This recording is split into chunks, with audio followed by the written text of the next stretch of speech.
Boa tarde, pessoal. Tudo bem com vocês? Espero que estejam nos vendo bem, nos ouvindo bem aí de onde vocês estiverem. Prazer enorme estar aqui com vocês.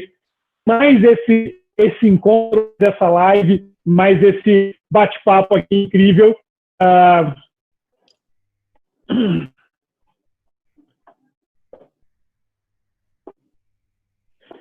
Bom, estão me ouvindo? Estão me ouvindo, pessoal? Ah, maravilha. Bom, então achei que não estão me ouvindo aqui, mas agora sim. Então, pessoal, olha só. A gente está começando mais esse bate-papo aqui hoje com convidados especiais para falar sobre esse momento de adaptação de casos, de tudo que está acontecendo e do papel do líder nesse processo todo.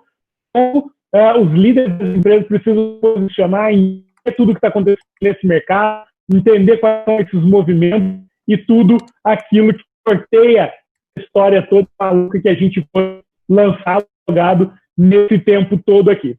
Bom, voltando a esse nosso bate-papo, eu queria apresentar todos os nossos convidados de hoje, começando aqui com o nosso querido professor Romeu Buzarello. Seja bem-vindo, Buzarello, a esse nosso bate-papo.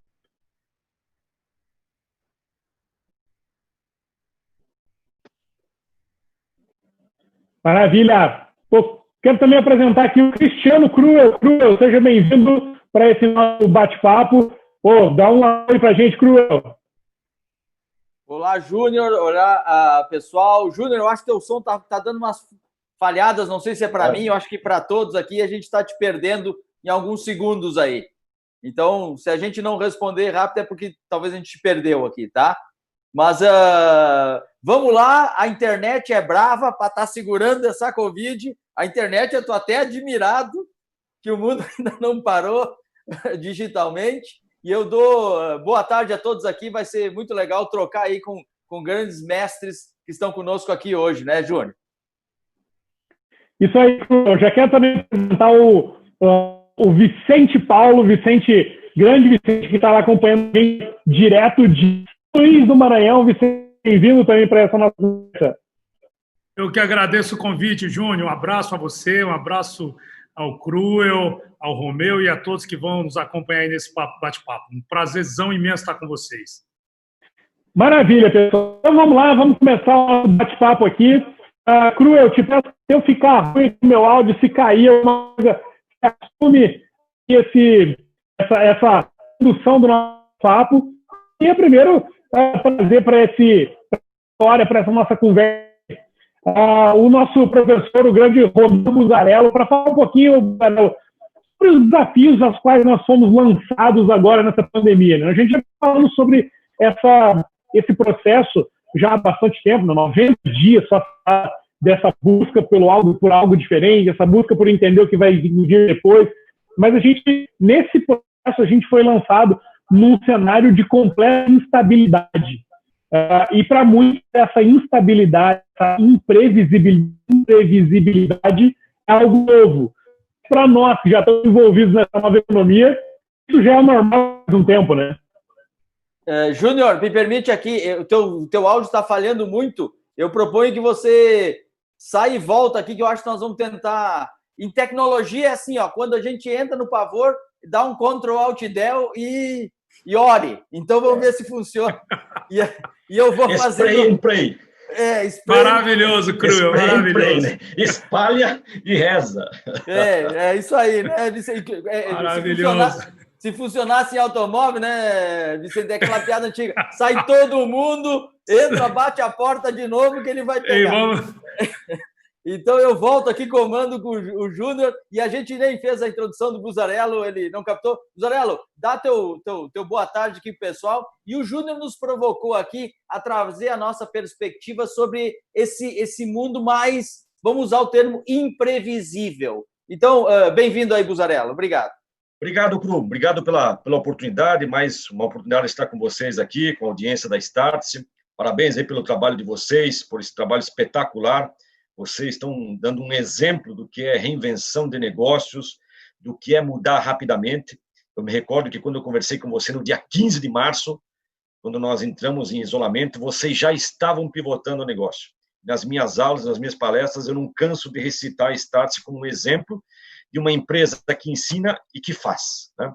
Porque é o que eu sempre falo, uma coisa é você ler o Kama Sutra, outra coisa é você praticar o Kama Sutra, na posição 32, com cãibra nas costas, 11 horas da noite, depois de um dia extenuante de trabalho, né? Eu acho que vocês leem o Kama Sutra e praticam o Kama Sutra muito bem. Parabéns aí pelo trabalho de vocês, uma honra estar contigo novamente, dividindo aí boas práticas. Tá bom, legal, Buzzarello. É isso mesmo, né? Esse ambiente, mais do que nunca, exige eu acho que eu sou um defensor de ambos os pensamentos. Eu sou defensor da teoria e sou defensor da prática. Porque eu acho que nós temos que ter coragem para ler teorias de outros e saber praticá-las para ver se funcionam com a gente. E a gente tem que ter essa sabedoria também de fazer uma coisa que a gente deu certo, uma prática nossa, e saber teorizar, porque daí a gente consegue contar para os outros. Então, por isso que eu tento defender os dois argumentos dessa maneira, mas bem isso, sem praticar é muito difícil você realizar de fato o que está acontecendo, né? Então, Romeu, para a gente fazer a puxada que o Júnior nos deu aqui, você já conseguiu mapear o que está acontecendo? Quais são os teus ensinamentos? E como é que você vê hoje essa imprevisibilidade? Assim? Como é que você vê o grau de imprevisibilidade ou a nossa necessidade de lidar, talvez, com o que é, digamos, um pouco mais imprevisível? Cru, eu como executivo, eu sou avaliado pela quantidade de incertezas que eu sou capaz de suportar. A empresa não fala isso para mim, né? Mas eu tenho essa leitura do dia a dia, que eu sou avaliado pela quantidade de incertezas que eu sou capaz de suportar. A minha função como executivo não é prever o futuro. A minha função como executivo é preparar a empresa para prosperar num futuro incerto. Essa é a minha função como executivo. Claro, cada um de nós está numa cadeia econômica. No meu setor, vão ter mudanças? Vão, mas não são abruptas a ponto de disruptar o nosso business, né? Eu acho que eu defenderia 3 coisas que vão mudar muito nos negócios, que a gente chama dos 3 Es. Nós vamos voltar pós-Covid com muita empatia, com muita emoção e com muita ética. Então, vamos lá. Empatia. Alguma dúvida que todos nós incorporamos esse predicado da empatia? Todos nós, de alguma forma, passamos a ter mais compaixão, passamos a nos colocar no lugar dos outros, trabalhando de formas improvisadas. Isso acabou, mesmo que a gente não soubesse, mesmo que não tivéssemos feito esse exercício, acabamos incorporando a empatia nas nossas habilidades. Emoção. Não tem a menor dúvida que as pessoas voltarão muito mais sensíveis para o mundo dos negócios, né? Porque nós estamos saindo de um mundo de abundância financeira para um mundo de abundância de propósito, né? Vocês já viram várias vezes, eu citar nas minhas palestras da Startse, é o show me the money, o show me the meaning, né? Cada vez mais o meaning vai prevalecer. E o terceiro é a questão da ética. da transparência, não tem mais espaço para mentirinha, não tem mais espaço para joguinho, não tem mais espaço para coisas que não sejam claras. Uma das coisas que vai acontecer, eu tenho conversado com muitos amigos meus aí de outros setores, muitas pessoas descasaram competências, vão voltar para o mercado de trabalho com as competências descasadas e serão demitidas. Mas também terão muitos funcionários que já demitiram suas empresas. Talvez eles não demitam no D1, quando eles voltarem lá em julho, agosto, setembro, quando a gente voltar. Mas eles já voltam com a cabeça pronta para buscar novos desafios. Porque uma das coisas que vai brotar muito no Brasil, já vinha crescendo e vai se intensificar, é o empreendedorismo. Isso está muito latente. E tem 4 tipos de empreendedorismo. Você tem aquele indivíduo que monta um negócio na comunidade, montou lá um pet shop, montou uma casa de pão de queijo, montou um negócio para sobreviver. Né? Que esse era o empreendedorismo muito forte no Brasil na década de 80 e década de 90. Aí você tem o segundo empreendedor, que é aquele que quer montar um negócio para escalar, para ganhar o Brasil, para ganhar o mundo, para ganhar dinheiro do mundo, para vender para milhares de pessoas. Você tem o terceiro, que é o que mais cresce, que a gente chama de business as a lifestyle. Pessoas que vão empreender negócios que estejam alinhados com as suas crenças, com os seus valores, com as suas convicções. Não necessariamente vão ficar ricos, milionários, vão ser unicórnios, mas vão montar algo que dê uma remuneração digna e de acordo com os seus valores. Isso vai crescer muito. Aí você pergunta, o que isso tem a ver com o meu negócio? Eu tenho que rever as minhas áreas comuns dos empreendimentos. E eu vou ter que ter Fab Labs nas minhas áreas comuns para que esses empreendedores tenham espaços para despachar coisas pelo Mercado Livre, para mandar coisas pelo correio, para fazer empacotamento, porque vai ter um indivíduo que vai vender óleos essenciais, tem alguém que vai vender coisas pelo Mercado Livre. Ou seja, esse tipo de empreendedorismo vai crescer junto com esse empreendedorismo onde você trabalha mais com o intelecto. Então, nos nossos empreendimentos, a gente passa a ter um Fab Lab e passa a ter coworkings nas áreas comuns, porque a gente já sentiu que é uma mudança substancial pós-Covid. E o último é o intraempreendedor, né? As pessoas que empreendem dentro das empresas. Se as empresas não derem espaço para esses talentos, e essa é uma coisa também que volta muito forte no mundo, é o seguinte, eu tenho meu cientista de dados, ele mora em Rolândia, no interior do Paraná, e eu vejo ele 3 vezes por ano, então estava acostumado a trabalhar remoto. Só que esse indivíduo percebeu que ele pode se tornar um cara global. Ele está ganhando comigo em reais, mas ele entendeu que agora ele pode ganhar em euros, ele pode ganhar em libras, ele pode ganhar em moeda escandinava. Né? Ele virou um cidadão global. Tem um lado bom e um lado ruim. Essas empresas de tecnologia que tinham dificuldades enormes para contratar executivos, elas podem contratar hoje executivos espalhados pelo Brasil afora. Ou seja, eles não estão mais somente na Faria Lima e na Vila Olímpia. Eles passam a ser executivos que trabalham em qualquer lugar. Mas esse bom executivo, esse bom talento, ele pode dizer o seguinte, não quero trabalhar por reais. Eu vou trabalhar por dólares, vou trabalhar por euros. Né? Então, aí é que entra o que a gente chama das empresas universitárias. Cada vez mais as empresas deverão desenvolver suas competências universitárias. Empresas onde o indivíduo entra, ele pode aprender, ele pode se desenvolver, ele tem um crescimento lateral. É o que a gente chama, numa linguagem mais popular, a empresabilidade. Porque eu passei a carreira toda, Cru, preocupado com a minha empregabilidade. Hoje entendo que eu tenho as competências que o mercado quer, mas eu também não quero trabalhar, como você sempre fala, em empresas fora de moda. Eu quero trabalhar em empresas que tenham empresabilidade.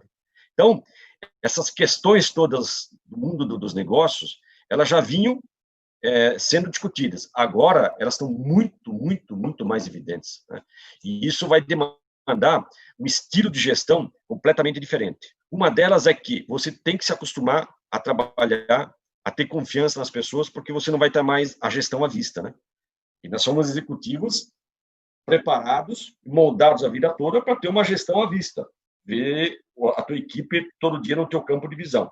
Uma das coisas que já na volta não vai ter mais é esse tipo de gestão à vista. Eu tenho que me acostumar a trabalhar com confiança, acreditando que as pessoas vão entregar. Não importa se ela vai acordar às 5 horas da manhã ou se ela vai até 10 horas da noite. Aí começa a prevalecer muito o que a gente chama de meritocracia de raiz. Né? Por quê? hora útil é mais importante do que hora extra. Quando você está no escritório, hora extra faz sentido. Quando você está em home office, o que vale é a hora útil e não hora extra.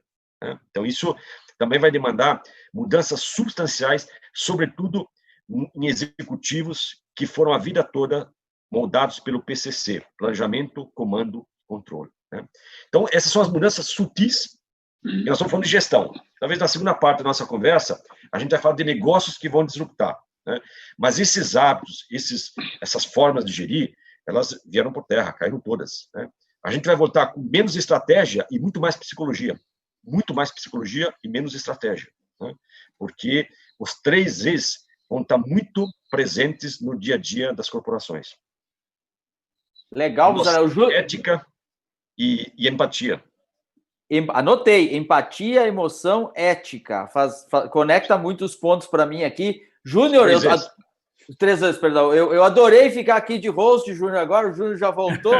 E eu vou passar para o Vicente aqui, porque eu lancei os primeiros pensamentos sobre essa imprevisibilidade. Foi o termo que você usou. Aí o Vicente fala aqui, você assume. Mas o Buzzarello começou falando sobre futuro, a capacidade de predizer futuro. E na hora, passando para o Vicente aqui, Vicente, eu me lembrei de uma frase famosa do Charles Munger, que ele trabalhou com o Buffett. Ele dizia o seguinte: se eu pudesse prever o futuro, eu só ia querer prever uma coisa, e é aonde eu iria morrer. Porque se eu soubesse aonde eu iria morrer, eu nunca ia ir lá, certo? Então, Bom, primeira coisa, Cru, deixar o professor dar aula aí. Eu ficava aqui assistindo o resto do dia. Aliás, já assisti algumas palestras do Buzzarello e para executivos. Começo aqui minhas palavras fazendo um grande link, que quando a primeira vez mergulhei um pouco mais nessa busca de entender esse novo mundo, mergulhei com vocês da Startse, quando em 2017 ainda fui ao Vale, né? E de lá para cá coloquei todos os nossos executivos, Buzzarello, para assistir palestras e entender essa visão. Eu sou empreendedor raiz, inclusive vou falar com o Júnior na próxima quarta, né, Júnior? Vamos bater um papo, vamos fazer uma live falando de cultura, de canelada de empreendedor, porque eu acho que nunca não foi tão em voga. E essa visão que você trouxe aí, eu acho que ela é muito adequada e principalmente muito oportuna. A gente hoje tem visto todos os termos, todos os textos colocados, e a gente falava, Cru, eu acho que dia 7 de fevereiro, quando a gente estava junto, lembra, lá em São Paulo, falando sobre o que vai vir, né? E a gente falou, lembra que nós traçamos um assunto muito sobre China, eu e você debatemos muito sobre China versus Ocidente versus Oriente, lembra? Cara, tá tudo por terra agora, porque assim, com essa nova ordem, né? A cada minuto uma nova ordem. E a gente viu muitas pessoas falando sobre resiliência. Acho que foi a palavra mais falada nos últimos 3 meses, nos últimos 90 dias. Enquanto o professor estava falando, aí eu me lembrei de uma palavra que eu não sei se vocês conhecem, mas ela foi cunhada, pelo menos em larga escala, por um filósofo chamado Nassim Taleb. Ele foi o cara que escreveu A Lógica do Cisne Negro, e ele tem um livro chamado Antifrágil. Ou seja, o professor com certeza já leu, vocês também devem ter lido, mas só para quem não conhece ainda, eu recentemente me peguei relendo esse livro, porque ele é muito interessante, e eu acho que ele traz o que eu queria pôr na mesa aqui, já que o assunto era um pouco de imprevisibilidade, era um pouco de incerteza, um pouco de dor empresarial, dor executiva, dor dos negócios. Ele criou a palavra para simbolizar o que seria além da resiliência, né? A resiliência é você voltar à posição anterior, e ela sempre foi utilizada como o que é ser o executivo resiliente, o empreendedor resiliente e a empresa resiliente, né? É uma postura adequada que ela é montada a partir de uma série de requisitos: conhecimento, obstinação, regras, condutas, observação, acima de tudo. Isso que o professor falou, quem não entendeu agora que a verdade e a transparência nos negócios não é vantagem, é condição uno, né? Tá fora do jogo, game over. Quem não entendeu que digitalização não é mais o caminho a ser seguido, é o caminho já trilhado, também game over. Então, assim, essas informações todas, elas fazem com que as pessoas, os executivos e as empresas tenham capacidade de ser resilientes. Mas a minha provocação, e aí eu estou aqui para provocar e aprender, a minha provocação vem de buscar um pouco do conceito do Taleb, que ele traz o seguinte, que o antifrágil, nesse conceito um pouco mais filosófico, é dizer o seguinte, é aquele que, quanto mais apanha, não volta para a condição anterior, fica melhor. Olha que loucura. Essa palavra, da segunda lógica dele, ela não existia. Ela não é, porque o frágil é não bata, não machuque, não agrida. Vai quebrar. O antifrágil, essa palavra que ele desenvolve, diz o seguinte, pode agredir, pode provocar que ele fica melhor, ele precisa disso. E aí, nesse sentido, a minha provocação para a gente seguir a discussão é, será que nós temos que nos tornar esse tipo de profissional? Será que, para esse empreendedor natural, ele tem que buscar ser isso, ou seja, vir para a lógica de Sêneca, o filósofo, como o próprio Taleb trouxe, que sempre esperava o pior. E, com isso, ele era antifrágil. Nada podia derrotá-lo, porque ele estava sempre esperando um raio sobre a cabeça dele. Ele sempre esperava o pior. Então, nenhum adversário... Ora, se a aleatoriedade, ele estava preparado para a aleatoriedade lhe faltar, ou seja, a sorte não lhe acompanhar, ele era o verdadeiro antifrágil. Então, eu estou trazendo esse conceito que acho que é muito, muito oportuno agora, porque ele é um passo além da resiliência. Porque, sinceramente, como eu disse no começo da nossa conversa, quando a gente falava em ser bom, em planejar o futuro, lá em fevereiro, e, aliás, se vocês me permitam, eu queria dizer que sugiro que executivos, mas principalmente empreendedores, procurem se aproximar de projetos como o Mastermind da Startse, tá?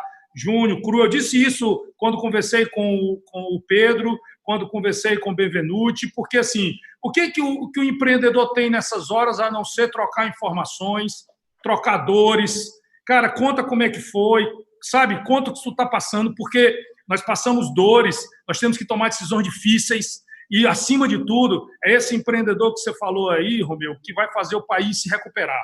Tá? Por mais que se fale em política, eu não entro nesse assunto, mas é simplesmente a força do trabalho, de gente que se sacrifica, do sinal, vendendo Mentex aí na Bandeirante, ao grande, ao médio, com todas as qualificações que você pode dar, são essas pessoas que eu entendo que são capazes de recuperar o nosso país, e essas pessoas que não têm capacidade de ter acesso, por exemplo, a um mastermind, aí até o Vale, e entender profundamente isso. Então, foi por isso também que eu comecei a fazer essas lives, viu, Júnior, Cruel, para poder dividir isso. Puxa, se eu posso conversar com vocês, com o Buzzarello, trocar essas ideias, cara, essas ideias, a gente tem que dividir. Eu acho que isso é a nossa responsabilidade, né?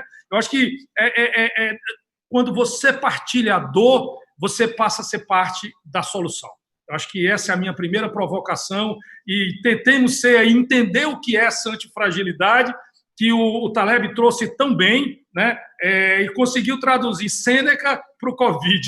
Esse é o primeiro link que eu trago para a mesa. Muito obrigado por estar aqui. Maravilha, Vicente. Pô, eu queria ser o primeiro a falar ali, por isso que eu queria ser o apresentador, porque agora eu me ferrei, porque eu fiquei por último, não sei nem mais o que falar, né? Pô, colocaram a barra lá em cima. Mas, completando, peço desculpas aí pelo início do meu vídeo, enfim. O que a gente está vivendo aqui, Cruel, Buzzarello, Vicente, é um cenário onde previsibilidade não existe mais, né? Eu acho que quando as pessoas buscam o tal do novo normal, elas precisam entender que o novo normal é ser imprevisível. E essa imprevisibilidade, essa mudança rápida dos mercados, isso já vinha acontecendo. Isso já estava, as empresas, profissionais, estávamos todos sendo cozidos em banho-maria, sem perceber que aquilo estava acontecendo. Em algum momento aquela água ia ferver, e aí não tinha mais alternativa para que a gente pudesse evoluir no mercado, encontrar mais espaço, encontrar uma nova profissão, encontrar um novo caminho para as empresas. O que aconteceu agora é que, de alguma maneira, todas as forças foram equalizadas, né? A gente chegou num momento ali onde, poxa, a empresa grande, que não percebia a mudança dos pequenininhos, não percebia que o pequenininho vinha com uma arma nova para provocar, para tomar o espaço dela, levou um choque. De uma vez só, ela entendeu que ela precisa reagir. E o pequenininho entendeu que, poxa, agora estamos todos em condições de igualdade. A distância que eu tinha para aquele lá, ela foi zerada. A gente está aqui, ó, de igual para igual. A gente vai conseguir juntos, a gente tem as mesmas chances hoje de começar essa corrida em níveis de igualdade, apesar da disparidade de armas, de terreno e daquilo que quer que seja. O que eu queria, pessoal, trazer também para essa nossa discussão aqui, é essa necessidade que vai haver a partir de agora, que já existia, mas mais uma vez acelerada a partir de agora, dessa reinvenção contínua, né? De como é que a gente se reinventa o tempo todo sem saber de onde é que vem a concorrência, de onde é que vem a principal ameaça, quem é que pode trazer um elemento novo para o mercado. A gente, eu comentei antes da gente entrar aqui, Vicente, que eu fiz um post hoje de manhã no LinkedIn dizendo o seguinte, pô, antes você tinha lá 2 grandes bancos, por exemplo, Itaú e Bradesco. O Itaú sabia que para concorrer era só o Bradesco, não tinha muita alternativa. Eu olho o que o Bradesco está fazendo, meu objetivo é ser 2% melhor. Aí depois o outro é ser 2% melhor. E aí a coroa ali da liderança do mercado ia sendo passada de uma mão para outra só naqueles 2. Passa um pouquinho, surge fintech, aí vem Nubank, aí vem Créditas, aí vem não sei o quê, e aí aquela confusão já começa. Pô, não somos só nós 2, a gente tem mais gente mexendo nesse bolo aqui, tem mais gente comendo um pedaço dessa fatia. Aí aparece nessa história, nesse momento ainda tinha tubarão e sardinha, né? Pô, o bancão grandão, cheio do dinheiro, a sardinha pequenininha ali que começa a encher o saco. Pô, mas eu ainda sou o tubarão. Aí quando vê, começa a aparecer no mercado cartão de crédito da Apple, conta corrente do Google, e aí você começa a olhar para aquilo e quem era tubarão vira sardinha, porque esses aí são 40 vezes maior. Aí, então, eu coloco esse ponto aqui, porque essa coisa de quem domina o mercado, quem está bem posicionado ou não, é relativo em relação a quem te incomoda ou a quem é o teu concorrente naquele momento. E aí tem aquela máxima, né, Cru, do Jeff Bezos, que diz que quem tem o cliente tem o poder. E aí o grande banco pode pensar, mas eu tenho 50 milhões de clientes. Aí vem o WhatsApp e diz que você pode transferir dinheiro agora como você transfere uma foto. E o WhatsApp está na mão de 140 milhões de pessoas só aqui no Brasil. E aí o jogo vai ficando cada vez mais misturado, o jogo vai ficando cada vez mais embaralhado, ninguém sabe quem é concorrente de ninguém, nem sabe ninguém consegue prever quem vai mexer a próxima peça. Então esse tabuleiro, eu estou vendo o jogo ali, o mapa atrás do Vicente, me lembra muito o joguinho de War, né?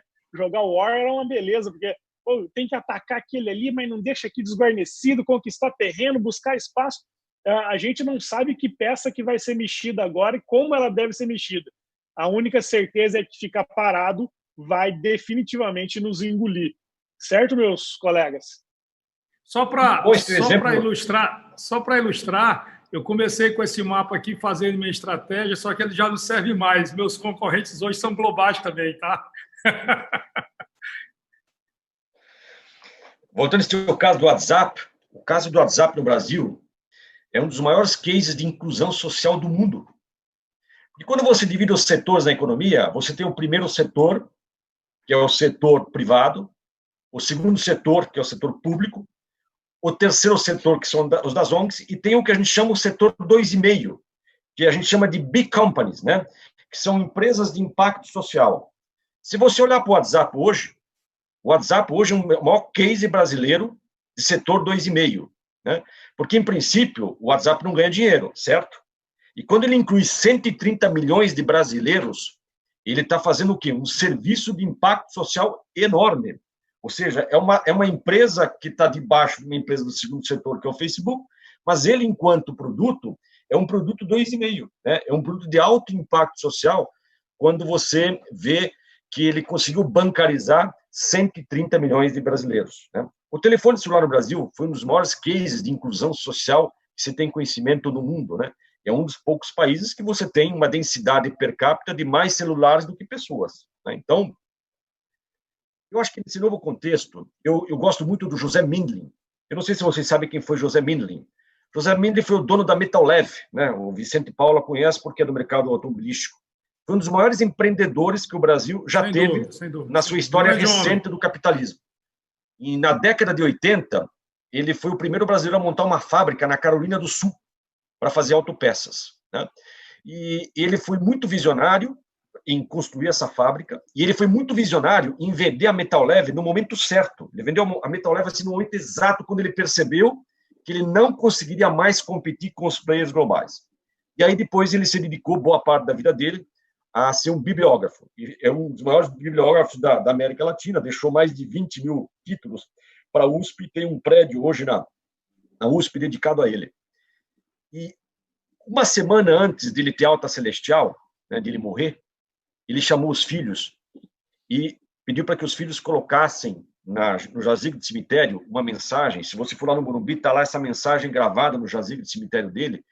Ele falou o seguinte: aqui jaz um empresário que passou a maior parte da vida fabricando pistões sem saber o que eram pistões. Ele foi um dos maiores empresários, vendeu e exportou pistões para o mundo todo. E ele fez questão de colocar isso na sua lápide de cemitério. Aqui jaz o empresário que passou a maior parte da sua vida fabricando pistões sem saber o que eram pistões. O que ele quis dizer? Que você tem que entender de negócios e não do negócio.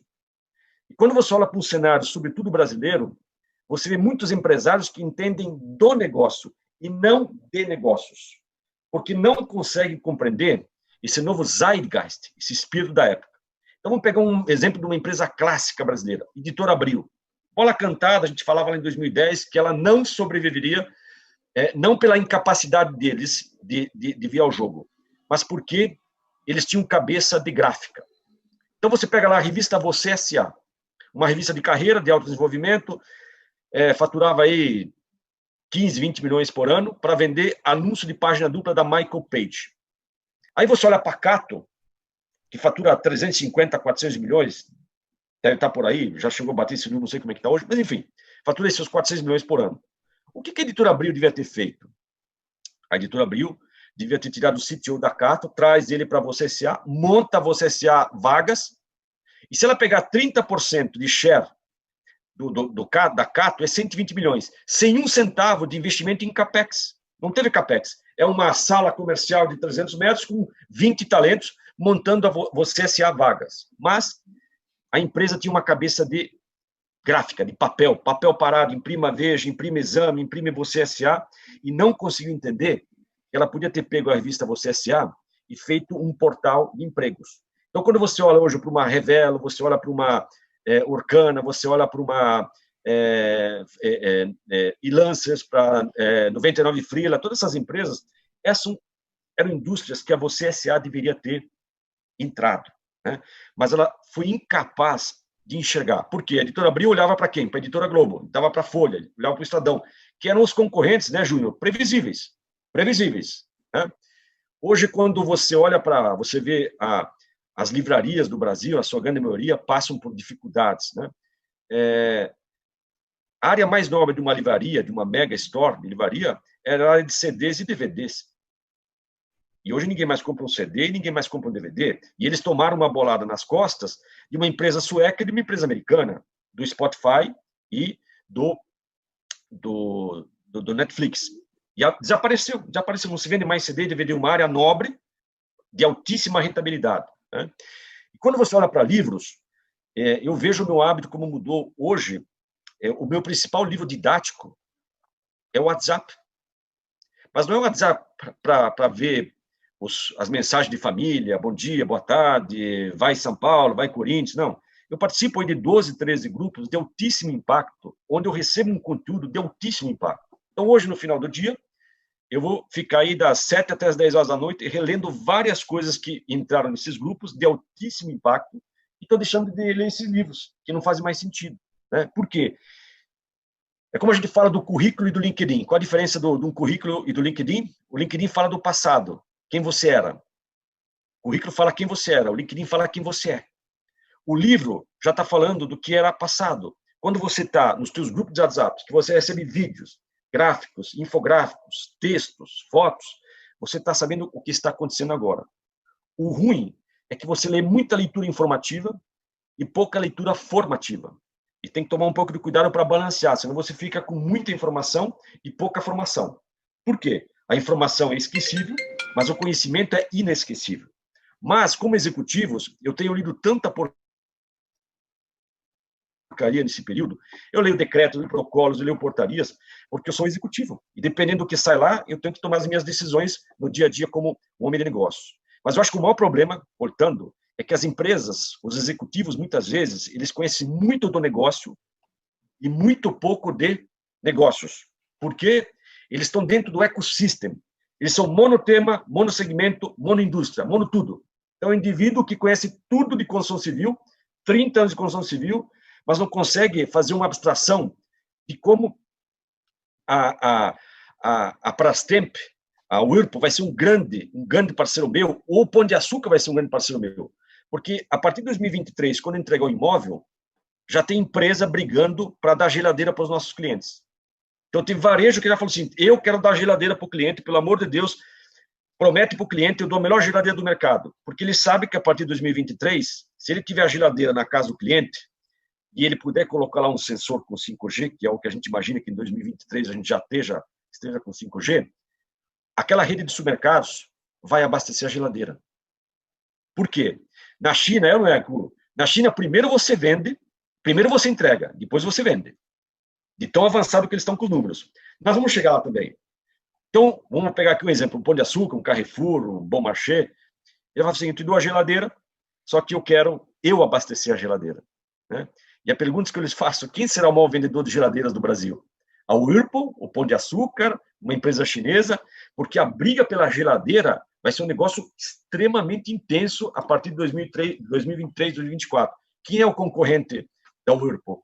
Né? Quem poderia imaginar que o Pão de Açúcar ou o Carrefour iriam pagar para ter uma geladeira e falar, eu te dou uma geladeira de graça, mas eu quero exclusividade. Que é o que o Ambev faz com os bares, restaurantes, quando ela dá o freeze lá para ela. Então, a concorrência hoje ela é cruzada, né? Ela não é mais... Antes era o SBT com a Globo, o Bradesco com o Itaú, a Folha de São Paulo com o Estadão, né? E a Cultura com a Saraiva. Então, era muito claro você acordar de manhã cedo e saber quem era o teu concorrente. Hoje eu chego de manhã cedo e eu não sei quem é o meu concorrente. Quem podia imaginar que o maior concorrente da Rede Globo, do SBT, já a partir dos próximos 3 ou 4 anos, vai ser o varejo? Porque a hora que os programas de CRMs do Pão de Açúcar, da Drogazil, da Drogarraia, da Leroy Merlin tiverem zerados, eu estou falando o seguinte, o Ambev, na hora de investir na Globo, no Campeonato Brasileiro, você vai estar comigo aqui no aplicativo. Eu tenho 12 milhões de brasileiros que baixaram meu aplicativo. Quando eles passam a ter 10, 12 milhões de downloads, o Pão de Açúcar passa a ser mídia. E aí ele fala, nada de investir no SBT, no Record, na Globo. Você vai estar comigo aqui no aplicativo. Dá para enxergar isso, Cru? Júnior, dá para enxergar? Não dá. Né? São concorrentes que aparecem do nada, surgem do nada. Do nada. Mas se vocês me permitem, só para puxar aí o que o Buzzarello colocou, eu acho que tem um ponto que é fundamental nesse momento, que é o seguinte, ao mesmo tempo é tão verdadeiro e assustador, né, como traz o que eu acho que é o que a gente tem que ter muita preocupação, porque imagina, vou voltar aqui de novo para o empreendedor brasileiro. Como é que esse cara está vendo tudo isso acontecer e ele não tem esse nível? Às vezes, há todas as características. E aí, professor, trago uma provocação. Como é que esse cara, que tem que todas as características, ou pelo menos a maioria dessas características, que o trouxeram até onde ele veio, lutando sozinho, identificando problemas e empiricamente vencendo-os, se encontra num mundo que ninguém contesta mais, como o Júnior trouxe. Agora, o WhatsApp traz um pagamento. Isso é um mundo sem limite. Ali vai vir financiamento, ali todo mundo vem a partir daquilo, né? Eu sempre digo, realmente é o cliente que manda. Então, assim, como é que esse cara que está agora sendo bombardeado, que aprendeu, que está sendo confrontado com esse novo mundo, vai aprender a ser preparado? Como é que ele vai se preparar para esse novo mundo? Como é que ele vai enfrentar? Porque, assim, toda hora ele tem isso. Você sabia que agora o mundo mudou? Sabia que você não tem mais concorrente? O cara olha para o lado, olha para o outro. Então, assim, chega a ser apavorante, né? Para aquele que não tem acesso à informação. E isso é uma constante. Como é que a gente pode ajudar esse cara, professor? Como é, Júnior? Como é, Cru? A gente pode dizer para esse cara assim, qual é o caminho que ele tem que seguir? Assine a Startse por R$14,90 e tem acesso ao mundo infinito. Isso não tenha dúvida. Para poder se desenvolver. Cancela a net e assina Sky. A Startse. Mas sabe o que eu queria... Não, mas hein? Não, mas olha, eu estou falando, nós não combinamos não, mas primeiro eu sou fã, mas eu estou falando algo que realmente é relevante, gente, porque vocês sabem disso, o cara está vendo isso em conteste. Buzzarello, você colocou isso com um timeline adequado, o Júnior levantou a bola aí, com um timeline adequado, e eu só estou complementando para dizer o seguinte, o cara não tem o que contestar, ele fala, meu Deus do céu, acabou o meu negócio, como é que eu vou olhar? Eu tenho uma padaria, peraí, eu tenho uma oficina mecânica, o cara não vai mais consertar carro, acabou o carro. Então, sabe? Então, assim, tinha que fazer mais umas 10 lives para poder tratar sobre esse assunto, porque isso é complexo. Isso é complexo. As pessoas precisam de ajuda. Olha o Cruel aí, ó. Tô com um mapa de ideias e oportunidades só assistindo os caras aqui, Júnior. Que coisa incrível. E eu vou pegar a deixa aqui do Vicente e do Romeu, porque o Vicente começou e ele entrou e disse assim... quando ele falou do Nassim Taleb, da filosofia por trás disso, é muito inspiracional. Talvez para o executivo que hoje está angustiado aí, Vicente, é dizer assim, não seja duro e não seja frágil, seja antifrágil. Eu adorei esse pensamento, é mais do que a resiliência, né? Esse pensamento, olha só o que nós estamos falando, nós estamos sendo obrigados a voltar a pensar por nós mesmos. Então, o que nós estamos sendo provocados? Os mapas prontos. Você sabe que os mapas, eles sempre foram uma redução da realidade. O mapa nunca é a realidade. Os mapas nunca são completos, mas são úteis, nos ajudam. Acontece que o território mudou. Então, os mapas, eles estão envelhecendo numa velocidade maior. O que demanda da gente o pensar por nós mesmos. Acho que essa sua pegada me inspirou aqui. Quando o Buzzarello diz... 3 E's aqui, ó, Cru, 3 E's. Empatia, emoção e ética, ele está filosofando que nem Aristóteles. O Buzzarello, ele voltou e disse assim, esses são os novos fundamentos. Isso se chama First Principle Reasoning, que eu gosto muito, que é um dos modelos. Aristóteles usa muito, Elon Musk usa muito. Vai nos princípios das coisas e entende. E aí, a deixa conosco, eu acho que nós da Startse temos hoje uma posição privilegiada. Hoje é uma vantagem porque nós conectamos tanta gente, vocês aqui trocando, o programa Restartse, porque ele é um conhecimento do agora, né, Vicente e Romeu? Ele está acontecendo. No mês passado, o Facebook lançou o Facebook Shop lá, ia vender para o Instagram. Um mês depois, ele lança método de pagamento no WhatsApp. Ou seja, nós estamos vivendo um mundo em que o jogo de War... Lembra o jogo de War? Todo mundo jogou, né? Real time, literalmente. Estava ali. Daí depois, lembra que ninguém lembra de, mas saiu um War 2, tinha o War 2. No War 2, a diferença é que tinha avião, ou seja, tinha umas coisas que já mudavam o jogo.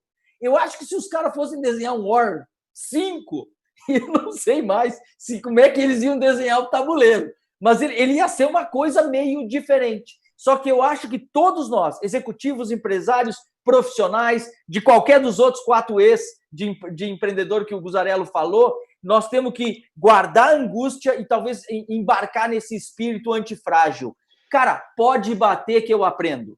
Entendeu? Pode bater que eu aprendo. Eu acho que essa é a grande coisa isso é, para mim, a natureza humana. Essa é a maior essência da natureza humana. E eu acho... Devolva aí, Júlio. E Cru, então aqui, ó, no chat aqui tem vários elogios para todos aqui. Disseram que o Cru é igual o bambu, forte e flexível. Esse elogio eu tenho certeza que você ainda não tinha recebido. Pessoal, eu quero pedir aqui fazer um parêntese aqui nesse nosso bate-papo, só para lembrar para vocês o seguinte, nessa confusão toda aí que a gente vem vivendo, todo mundo teve que se adaptar a novos formatos, transformar os seus negócios para se adaptar a essa realidade. Estamos todos em casa, enfim, a Startse passou por esse mesmo processo de readaptação, lançamos muitas coisas, tiramos coisas, projetos que estavam engavetados, que a gente não sabia se estava na hora certa de fazer e colocamos na rua. Mas chega um momento em que a gente também tem que voltar a fazer aquelas coisas que a gente sempre fazia, porque o mundo volta, de certa maneira, a acontecer como acontecia antes, e a gente decidiu reabrir a nossa turma do programa executivo, o Startse Executive Program.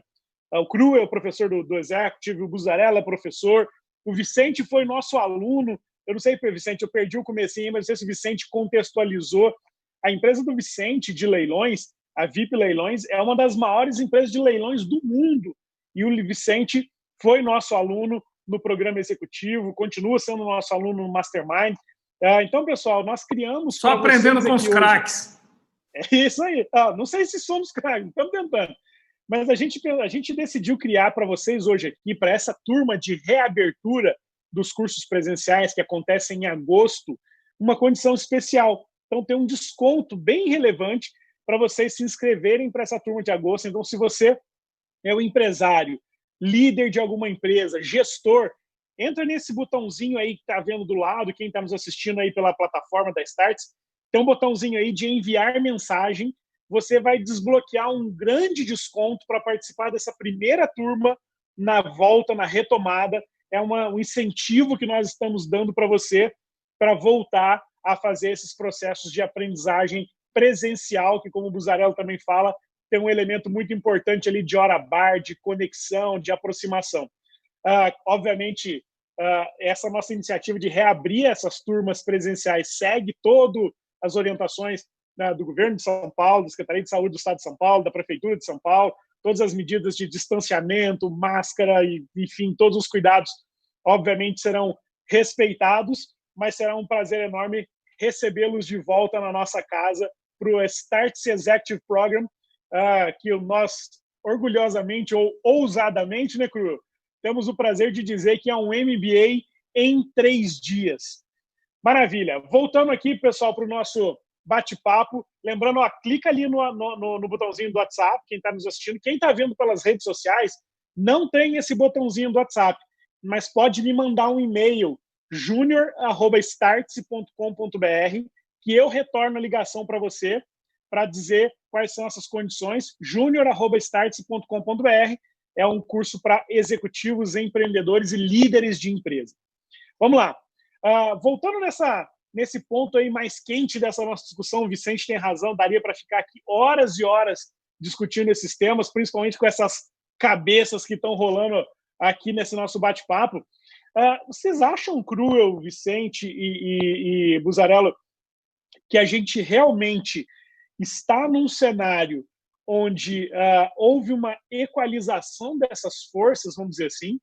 Ou vocês acham que nesse momento talvez vai acontecer como aconteceu logo depois da crise de 2008, com Uber, Airbnb, Spotify, que já tinha nascido um pouco antes, mas que aceleraram muito depois, ou talvez como foi com a IBM, logo depois da crise de 29, que decidiu não se retrair quando todos fizeram, mas se expandir, aí dominou o mercado pelos próximos 50 anos.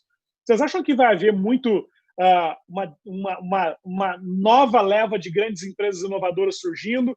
Ou será que as grandes vão, com esse choque, ocupar mais ainda os espaços? Falamos aqui que futurologia não é uma boa prática, mas as impressões de vocês podem ajudar as pessoas que estão nos assistindo. Quais são as apostas? Eu vou falar primeiro, até porque quero depois ouvir aí os dois professores falando. Eu tenho uma percepção que, como tudo é cíclico, talvez nós estejamos no limiar de um novo ciclo onde os colossos e os dragões voltem a mandar e o sonho da garagem já não seja mais possível. Olha a provocação que eu estou trazendo aqui. Até uma semana atrás, você via o sonho da garagem divulgado em todo lugar. Talvez isso seja até um contrassenso as pessoas dizerem: o que é isso? Não se pode mais sonhar com a garagem? Calma, não é isso que eu estou dizendo. Mas eu estou dizendo que talvez nesse momento nós estejamos assistindo uma mudança no limiar, quer dizer, o início de uma nova forma, ou, quem sabe, do recomeço. Por quê? Porque entendo que a economia agora ela está mais escalada do que nunca. A necessidade de tecnologia, e por vários fatores, inclusive esses que o Buzzarello colocou, ela está globalizada, o cara de Piracicaba ele presta serviço na China, na Índia e vice-versa, os preços e os custos estão meio que planificados, e as exigências e as necessidades, vai montar um app para você hoje, para você ver o que vai acontecer. Eu costumo dizer que é muito mais fácil você fazer uma padaria e dar certo do que montar uma startupzinha e ganhar dinheiro. Por quê? Porque é complexo isso. Então, o que eu estou dizendo é o seguinte, esses colossos que estão consolidados, cada dia que passa, eles têm mais recursos, mais força e mais poder de atração. Isso é o que me parece. Baseado nisso, eu acho que a capacidade de imprevisibilidade que a gente falou no começo, ela precisa ser traduzida para o empreendedor, para o jovem empreendedor e não tão somente para o empreendedor tradicional, como a possibilidade de atenção. Acho que essa é que é a palavra, de estar atento a tudo que está acontecendo. Mas cada dia que passa me parece ser mais difícil e mais complicado uma nova empresa disruptar uma grande empresa. Me parece que há um retrocesso por conta da necessidade dos grandes conglomerados hoje de dominarem. Cara, o que a Amazon está fazendo, hoje no mundo, quem ainda não entendeu, ainda não se deteve a observar o tamanho da transversalidade, se é possível usar essa palavra, dos negócios que esses caras estão construindo. Então, apesar de se terem forças respeitadíssimas e muito admiráveis, fazendo, vamos dizer assim, um contraponto a elas, é inegável o poder trilionário desses conglomerados de fazer burn rate em qualquer área do conhecimento e da indústria humana. Em qualquer área. Sobre qualquer negócio que esses caras se meterem em fazer, as empresas tradicionais que nós conhecíamos, inclusive essas que você falou, IBM, o case da IBM e de todos os outros, parecem se tornar pequenos. Os tubarões viram lambaris.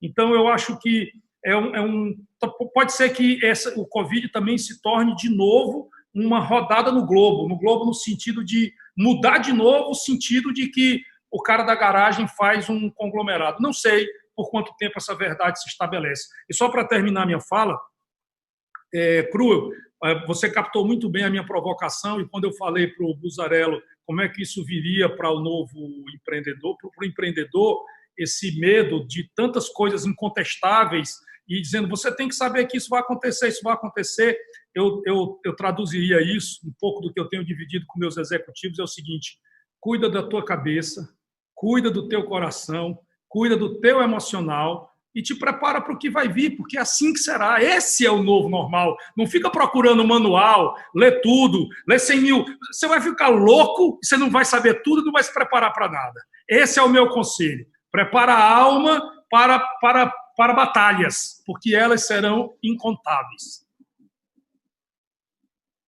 Perfeito. A vida não tem equilíbrio. A vida tem equilibristas, né? Eu concordo com boa parte do que você falou. Eu acho que no curto prazo, vamos olhar para o cenário do Brasil, nós temos dois grandes problemas. Primeiro, você tem a questão de bancos no Brasil que só sabem emprestar dinheiro para quem tem dinheiro. Banco não sabe emprestar dinheiro no Brasil para quem não tem dinheiro.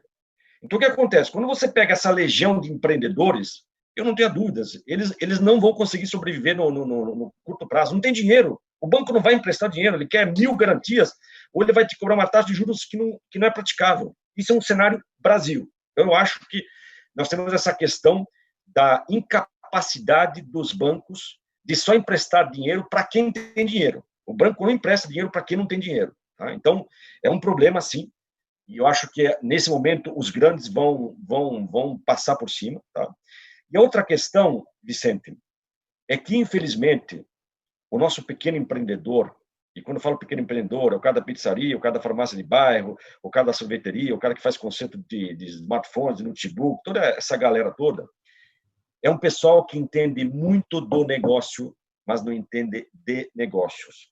Ele não está indo para o Vale do Silício como você foi, ele não tem condições de pagar um curso para a recepcionista dele, para ela melhorar a gentileza dela. Ele luta para sobreviver no dia seguinte.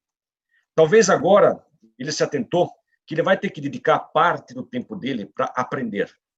Porque se ele não tiver parte desse tempo dele para aprender, ele não vai conseguir. Ninguém vai conseguir ter um negócio exitoso.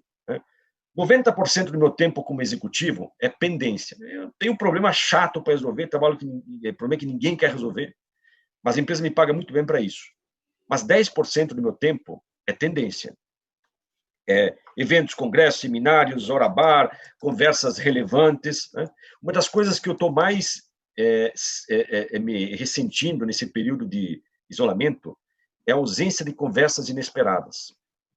Porque em casa você não tem conversas inesperadas. E quem vive de inovação, quem vive de ideias, quem vive de negócio, precisa de conversas inesperadas. Eu acho que esse pequeno negócio, ele se atentou de que ele vai ter que colocar a educação na sua cesta básica de sobrevivência. Né? Desde o uso de pequenas tecnologias, pequenos CRMs, que está tudo muito fácil hoje, mas ele trabalha muito do pescoço para baixo, preparar, apontar fogo, câmara, luz, ação, né? E ele não consegue trabalhar do pescoço para cima. Então, eu concordo com você. Eu acho que no Brasil, no curto prazo, nós vamos ter uma derrocada, assim, desses pequenos empresários, desses pequenos empreendedores, desses guerreiros. Mas, a contrapartida, eu acho que vai ter muita mudança, o governo vai flexibilizar muitas coisas, o governo vai lançar pacotes de bondades, não só financeira, desburocratizar, facilitar negócios, tirar regulamentações, para fazer os negócios acontecerem. Isso acho que vai ter uma mudança radical, porque a sociedade vai cobrar. Em dezembro, nós vamos ter 23 milhões de desempregados. Não é possível que a gente tenha ainda uma legislação trabalhista da era mesozoica. Nós temos que melhorar mais ainda as condições para que a gente possa reabsorver esses 23 milhões. Mas nós vamos ter que estimular mais o empreendedorismo. Mas tem um fato novo, Vicente, que vai depender muito de como o governo vai conduzir, que aí vai ter uma explosão novamente gigantesca de novos negócios, que é a entrada do 5G. O 5G equivale ao iPhone em 2008. Quando lançaram o iPhone em 2008, nós enxergamos o quê? Um telefone bonito. Mas, se você olha quantos negócios que só fazem sentido hoje porque você tem um smartphone. Você não teria um Waze se não tivesse um smartphone. Você não teria um Spotify se não tivesse um smartphone. Você não ia pedir um Uber pelo seu desktop. Então, aqui tem alguns exemplos de quantas coisas surgiram com o advento do smartphone. Se imagina com o 5G. Eu tive na China com a Startse lá em 2017, fiquei um dia na Huawei, vi bilhares de possibilidades. É um novo mundo. E aí, novamente, você vai democratizar o empreendedorismo. Nós somos pessoas muito privilegiadas, que temos o conhecimento, que temos uma boa base de formação, nós nos viramos, nós vamos montar os negócios, vamos fazer as coisas acontecerem. Agora, a gente não consegue entender esses pequenos negócios. Eu tenho ajudado muito, eu moro em Pinheiros, aqui em São Paulo, bem no coração de Pinheiros, que é um bairro super badalado, costado da Startse, e tenho ajudado todos os pequenos empresários da região. Eu vou te falar uma coisa, Vicente, dá dó, o despreparo. A ausência de um preparo, o indivíduo não tem no telefone, ele ainda distribui cartão, ele não tem controle, ele marca na agenda dele. E se você analisar, tem tanta coisa barata hoje que você implanta com R$50, com R$40, com R$30, mas esse indivíduo não tem tempo, porque ele entende do negócio, mas ele não entende de negócios. Ele não está sendo provocado para se educar, para melhorar suas competências. Aqui tem 4 executivos, dois empreendedores, que é o Júnior e você, Vicente, eu e o Cristiano, que somos empreendedores, não somos empreendedores, nós somos empreendedores. A gente estuda, a gente lê, pesquisa, faz hora bar, se conecta, e a gente fala, uau, estou ficando para trás, não estou conseguindo acompanhar o ritmo das mudanças. E nós vivemos disso. Você imagina o pequeno empresário, que não tem tempo para isso, que tem uma turma que trabalha com ele que também não está acompanhando. Você é um empresário moderno que manda a tua turma para o vale.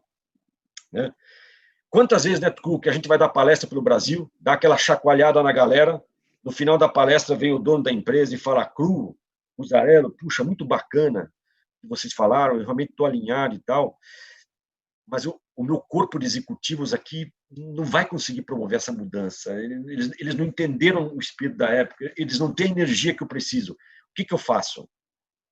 Eu e o Cristiano sempre falamos, eu e o Cruz sempre falamos, cara, venda o negócio, passa para frente, antes que passe mais 1 ou 2 anos e não tenha valor nenhum. Porque se você não tem time para tocar, velho, esquece.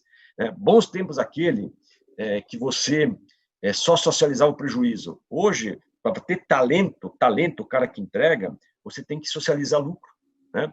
O que foi o grande mote de Davos esse ano na Suíça? Saia a visão do shareholder e começa a visão do stakeholder.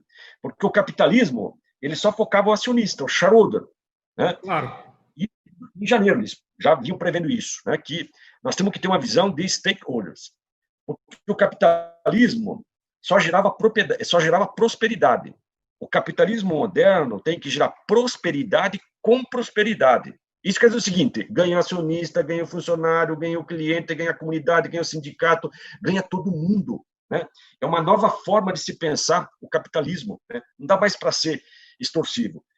A gente é fã, nós falamos muito das FANGs, né? As 4 grandes, a FANG, as 4 aqui, a Facebook, Apple, Amazon e Google. A gente fala muito, todas as palestras, fala... Pessoal, só tem um jeito de parar essas empresas. Como é que você para a Amazon? Como é que você para o Google? Só tem um jeito de parar essas empresas. Regulamentação. O governo tem que atuar mesmo, porque o poderio dessas empresas é descomunal. Então, eu sou a favor, sim, de regulação em várias coisas, porque o poderio deles é impressionante. Tem um livro chamado Nine, que são as 9 empresas que vão dominar o mundo, né? Essas 9 empresas que dominam a inteligência artificial vão dominar o mundo. A única forma de você conter isso é via regulação, né? Então, eu acho que sim, nós vamos ter daqui para frente, Vicente, é tudo para trás. Tá? Daqui para frente, é tudo para trás. Eu não tô muito otimista, porque eu acho que vai ter muitos soldados ficarão agora no curto prazo. Mas eu acho que o governo vai se reinventar, os 3 poderes, né? Que nós estamos com um problema no Brasil dos 3 poderes, né? Não estamos falando só do executivo, estamos falando do executivo, do legislativo e do judiciário. A sociedade vai ter que exigir mais desses caras para eles facilitarem negócios, desburocratizarem, darem facilidades para o empreendedorismo crescer, porque é a única forma de a gente dar sustentação a esses 23 milhões de desempregados que nós teremos até 20 de dezembro. Até 20 de dezembro desse ano, a previsão é 23 milhões de desempregados, pessoal. É tenso. Só para você ver como na tua fala, Buzzarello, 3 coisas precisam ter muita atenção. Primeiro, 23 milhões de desempregados. Primeiro, essa previsão você viu recentemente? Saiu essa semana aí, tem vários estudos já prevendo 23 milhões até dezembro. Eu tinha visto 18. Putz, isso é péssimo. Isso é péssimo. Porque cada dia que passa, né? Pega aqui em São Paulo, cada dia que passa é um cara que quebra. Olha a Ruth Pinheiro, né, Cru e Júnior? Eu vou dizer um negócio para vocês. Está fechando uma série de restaurantes já. Eu vou dizer um negócio para vocês. Existe uma coisa no mercado chamada massa salarial, que é o que controla toda a economia. A massa salarial brasileira, ela, no pior momento da crise de 2014, ela chegou a 15 milhões de desempregados, isso documentado. Se ela chegar a 18, 20, nós podemos ter uma catástrofe. Uma catástrofe, claro. Uma catástrofe. Eu fico triste, assim, consternado com isso. Você vê que desde o começo do momento eu tenho falado dos pequenos, porque eu sou fundador do meu negócio, sabe? Eu comecei absolutamente... Fiz minha primeira empresa, Romeu, aos 16 anos. Comecei do zero. Então, tomei canelada de todas as formas possíveis que você pode imaginar, continuo tomando com muito orgulho e sempre me preocupo. E se você lembrar também, eu falei que as características que levaram esses caras, esses lá de Pinheiros, meu escritório em Pinheiros, as características que levaram esses caras aonde eles chegaram são exatamente as que os pesam nesse momento, compreende? Exatamente. Quer dizer, olha que, como é que esse cara tira essa armadura, porque era a proteção dele, Cruel. Foi o que fez ele chegar ali, aquele dia... É terrível, é triste. Chega a embargar a voz ao falar disso, porque realmente é muito sofrido o que essa turma vai passar, o que nós vamos assistir. Nós temos um compromisso grande com o Brasil, nós temos uma responsabilidade brutal de dar a nossa parte, sabe? E o último assunto, que eu acho que tem que ser pesado aqui, fica só um registro, é a questão de regulamentar essas mega empresas, como você falou, no mundo onde você tem... No mundo onde você tem uma China que regulamenta. Olha que loucura, como é que você vai fazer isso? Eu também estive na China. Como é que você vai segurar um monstro e dizer o outro está seguro mais ou menos? Esse monstro pode morder, o outro não pode. Esse monstro aqui é governo, mas não é. Sabe, eu acho que a globalização perdeu. Essa é a minha... Eu acho que a globalização não deu certo. Bom, pessoal, estamos chegando aqui no finalzinho do nosso papo. Pô, altíssimo nível aqui as nossas interações. eu quero lembrar de novo, o pessoal está me perguntando aqui no chat, pô, repete o e-mail, repete a condição do programa executivo. Quem está nos vendo pelas redes sociais é junior@startse.com.br. São R$3.000 de desconto para o programa executivo, turma de agosto, 12 parcelas sem juros. Vicente foi nosso aluno, Cruel e Buzarello são nossos professores. Então, entrem lá, cliquem no botão no WhatsApp para quem for aqui. Sou aluno, viu? Fui não, sou. É um aluno, é isso aí, é isso aí. Continua nos nossos novos cursos. Então, pessoal, cliquem aí para poder aproveitar essa condição. Quero agradecer a todos vocês que participaram. Vou começar a me despedir aqui pelos da casa. Cruel, muito obrigado por esse papo. Acho que, Cruel, das últimas interações que nós fizemos, pelo menos que eu fiz junto com você, essa foi a de mais alto nível, onde a gente conseguiu realmente entender profundamente alguns fundamentos desse novo tempo, vamos chamar assim, né? Perfeito, Júnior. Aqui eu fico processando. Vou levar uns 2 dias para processar tudo, mas tem um termo que eu aprendi não faz muito, que vem dos filósofos gregos, aí, que se transforma, muito usado na medicina, se chama iatrogenia, que é mais ou menos a ideia que o médico pode causar um dano no paciente se ele repetir demais o mesmo procedimento. E isso é uma provocação para todos nós hoje, que nós viemos aprendendo e coisas que a gente deu certo, às vezes, nesse momento, a gente quer insistir nelas. É como se a gente acelerasse o dano no paciente. Nós estamos vivendo situações novas, essa globalização, essas empresas digitais, esse acúmulo de dados em poucos, ela dá uma vantagem terrível, de fato. E eu acho que nós temos que cuidar para a gente não aplicar demais os métodos que a gente acreditava que dariam certo para sempre. Então, é cuidar com a iatrogenia nos negócios. Obrigado, Buzarello. Obrigado, Vicente. Obrigado. Buzarello, muito obrigado pela participação mais uma vez. Já esteve com a gente no Restart, teve esses dias numa live com o Felipe Lamonier, está sempre nos nossos cursos. Um dos grandes orgulhos que nós temos é de dizer que Romeu Buzarello é um dos professores da Startse. Muito obrigado pela grande participação, contribuição aqui hoje. Maravilha. Muito obrigado, Vicente. Poxa, as nossas interações, nossas trocas aí têm sido muito ricas aqui nos cursos, no Executive, no Mastermind, enfim. Então, muito obrigado e parabéns mais uma vez pela tua história empreendedora. Eu que agradeço a oportunidade de estar com vocês, Buzarello, Cruel e você, Júnior. Muito obrigado, obrigado a todos. Sempre que quiserem bater papo de alto nível, eu estou disposto e, como falei, eu vou sempre estar disponível para dividir um pouco das minhas dores, para ajudar o que eu puder. Estou sempre disponível. Maravilha, a serviço pessoal. Da revolução. Muito obrigado a todos vocês que nos assistiram. Mais de 1.000 pessoas conectadas aqui em todas as redes. Muito legal esse espaço. Nos vemos a qualquer hora em outra transmissão aqui nas redes sociais da Startse. Valeu, pessoal. Tchau, tchau. Obrigado, hein? Valeu. Tchau.